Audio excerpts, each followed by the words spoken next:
सोचिए, आपको एक ऐसी अनजान जगह पर फेंक दिया जाए जिसके चारों तरफ 100 मीटर ऊंची पत्थर की दीवारें हों। यहाँ जिंदा रहने का सिर्फ एक ही नियम है, सूरज ढलने से पहले भूल भुलैया से वापस लौट आओ, क्योंकि अगर गलती से भी आप रात के अंधेरे में कैंप के बाहर रह गए तो मौत पक्की है। आज तक इतिहास में कोई भी इंसान रात के वक्त इस भूल भुलैया से जिंदा बचकर नहीं लौटा है, लेकिन असली खौफ, रूह कंपा देने वाला असली डर तब शुरू होता है जब एक दिन रात होने पर भी वो विशाल दरवाजे बंद ही नहीं होते। हजारों भूखे राक्षस सीधा कैंप के अंदर घुस आते हैं और तब सामने आता है एक ऐसा सच जो सबके होश उड़ा देता है। जिस लकधके को सब अपना मसीहा मान रहे थे, जो उन्हें बचाना चाहता था, असल में उसी ने अपने हाथों से इंसानों को मारने का ये भयानक खेल डिजाइन किया था। आखिर क्यों बनाया गया था यह मौत का चक्रव्यूह, और क्या कोई इस रात का सवेरा देख पाएगा? चलिए शुरू करते हैं। कहानी की शुरुआत एक ऐसे खौफनाक कैंप से होती है। कैंप के लोग मिलकर उस बीमार इंसान को एक लंबी लकड़ी से 100 मीटर ऊंचे पत्थर के दरवाजे के पीछे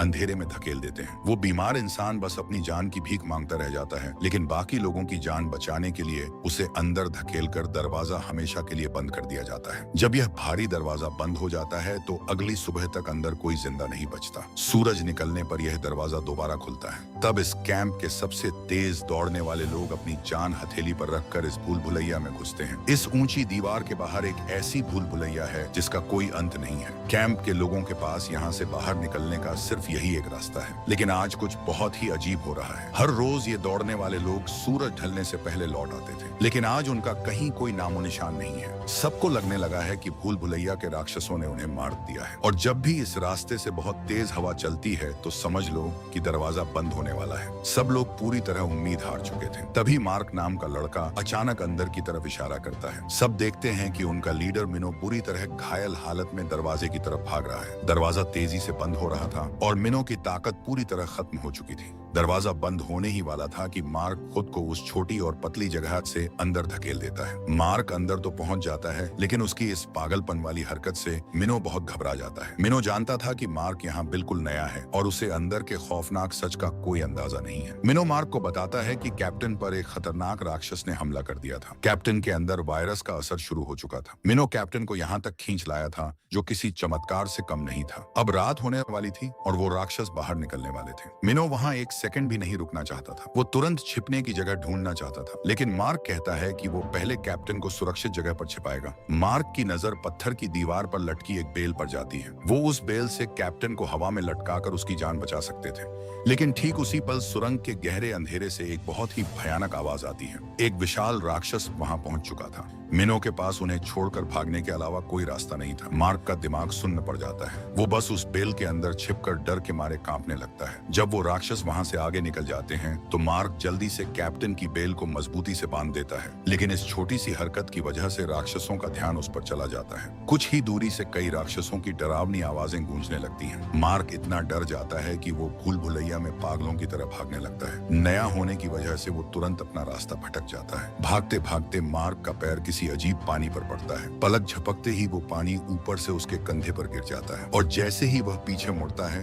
उसके सामने राक्षस आ जाता है। मार्क तुरंत अपनी जान बचाने के लिए अंधाधुंध दौड़ लगाता है, लेकिन वो राक्षस भी बहुत चालाक था। वो मार्क का रास्ता रोककर उसके सामने आ जाता है। रास्ता ना पता होने के कारण मार्क एक गहरी खाई के किनारे पर आकर फंस जाता है। पीछे जाने का कोई रास्ता नहीं था। मार्क हिम्मत करके दूसरी तरफ छलांग लगा देता है और बेलों पर लटक जाता है। तभी वह राक्षस भी उन बेलों पर छलांग लगा देता है, लेकिन वह उनमें बुरी तरह फंस जाता है। अपनी जगह से ना हिल पाने का फायदा उठाकर मार्क तुरंत वहां से भाग निकलता है। तभी अचानक वहां मिनो आ जाता है, जिसे इस भूल भुलैया के हर रास्ते का पता था। लेकिन मार्क अचानक रुक जाता है। वो देखता है कि उसके बगल वाली भारी पत्थर की दीवार धीरे धीरे नीचे गिर रही है। मार्क के दिमाग में एक बहुत ही खतरनाक प्लान आता है। वो भूल भुलैया के बदलने का वह फायदा उठाता है और उस विशाल राक्षस को दीवार के बीच में फंसा देता है। अपनी चालाकी से मार्क उस राक्षस को हमेशा के लिए खत्म कर देता है। अगले दिन जब भूल भुलैया का दरवाजा फिर से खुला तो सब लोग यह देखकर बहुत हैरान थे कि वो दोनों जिंदा बाहर आ गए हैं, क्योंकि आज तक कोई भी इंसान भूल भुलैया के अंदर रात नहीं गुजार पाया था। जब सबको पता चला कि मार्क ने उस राक्षस को मार दिया है तो सब लोग एक साथ इकट्ठा होकर इस बारे में बात करने लगते हैं। कैंप के पुराने लोगों को लगता था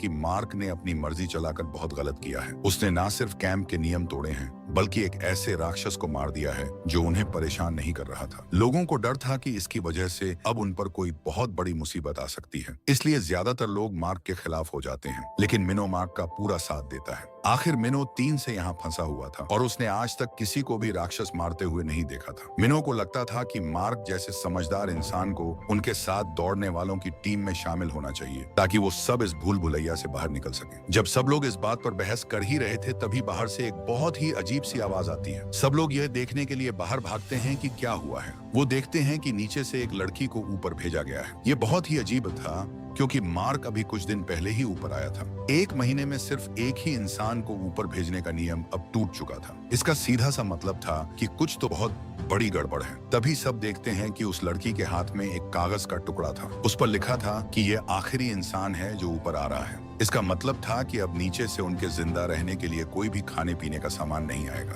अचानक वो लड़की होश में आ जाती है, लेकिन मार्क का नाम लेने के बाद वो तुरंत फिर से बेहोश हो जाती है। अब सबकी नजरें मार्क पर थीं, लेकिन इस समय लोगों को एक और बात की चिंता खाई जा रही थी। अगर नीचे से कोई सामान नहीं आएगा तो वो लोग खाना कैसे खाएंगे और जिंदा कैसे रहेंगे। यह सोचकर मार्क फैसला करता है कि वो कुछ सुराग ढूंढने के लिए एक बार फिर से भूल भुलैया के अंदर जाने का फैसला करता है। जब मिनो को मार्क के इस प्लान के बारे में पता चलता है, तो वो तुरंत अपने कुछ और साथियों को साथ लेकर मार्क के साथ भूल भुलैया में जाने के लिए तैयार हो जाता है। जल्दी ही वो सब उस जगह पर पहुंच जाते हैं जहां राक्षस मरा पड़ा था और उसे खींचकर दीवार से बाहर निकालते हैं। जब वो उस राक्षस के शरीर को अंदर से चेक करते हैं, तो उन्हें एक इलेक्ट्रॉनिक मशीन मिलती है जो अभी भी चल रही थी। उस मशीन की स्क्रीन पर कुछ नंबर लिखे हुए थे, जिसने सबका ध्यान अपनी तरफ खींच लिया। बिना किसी शक के यह उनके लिए एक बहुत बड़ी खोज थी। कैंप वापस लौटने के बाद मिनो चुपचाप मार्क को जंगल के बीच बने एक कमरे में ले जाता है। अंदर जाते ही मिनो बिना किसी देरी के टेबल पर रखा हुआ सफेद कपड़ा हटा देता है और उसके नीचे पूरी भूल भुलैया का एक बहुत ही शानदार नक्शा बना हुआ था।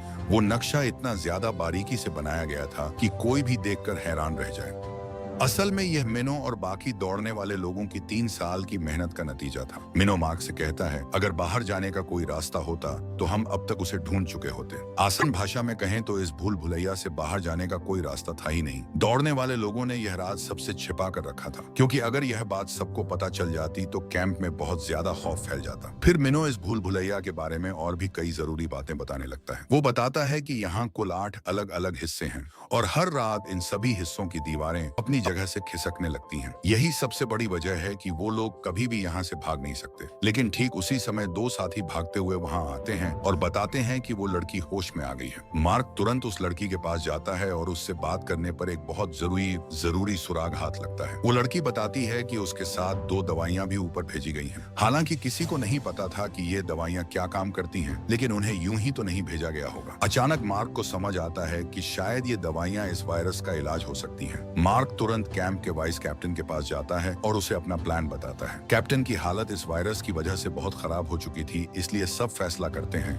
कि अब उनके पास इस दवाई को कैप्टन पर आजमाने के अलावा कोई और रास्ता नहीं है। अगले दिन जैसे ही दरवाजा धीरे धीरे खुलता है, मार्क और मिनो बाहर निकलने का रास्ता ढूंढने के लिए एक बार फिर से भूल भुलैया के अंदर जाने का फैसला करते हैं। लगातार दौड़ते हुए वो लोग बहुत जल्द 7वें हिस्से में पहुंच जाते हैं, क्योंकि उन्हें पक्का यकीन था कि जो राक्षस उन्होंने मारा था वो इसी हिस्से से आया था। तभी उस राक्षस के शरीर से मिली मशीन में से अचानक आवाज आने लगती है। मार्क उस मशीन को बाहर निकालता है। ध्यान से देखने पर उन्हें पता चलता है कि एक खास दिशा में जाने पर मशीन की आवाज तेज हो जाती है। ऐसा लग रहा था जैसे वो मशीन उन्हें किसी तरफ जाने का रास्ता दिखा रही हो, और उसी आवाज का पीछा करते हुए वो लोग बहुत ही जल्द एक छिपे हुए रास्ते तक पहुंच जाते हैं। वहाँ के माहौल को देखकर मिनो बहुत हैरान था, क्योंकि मिनो की याददाश्त के हिसाब से ये जगह हमेशा बंद रहती थी। वो दोनों धीरे धीरे आगे बढ़ने लगते हैं। तभी अचानक उस मशीन पर लिखा हुआ लाल नंबर हरे रंग में बदल जाता है। एक तेज आवाज के साथ उनके पीछे से एक रास्ता खुलता है और एक बहुत ही रहस्यमयी गुफा उनके बिल्कुल सामने आ जाती है। जब वो दोनों चेक करने के लिए गुफा के अंदर जाते हैं,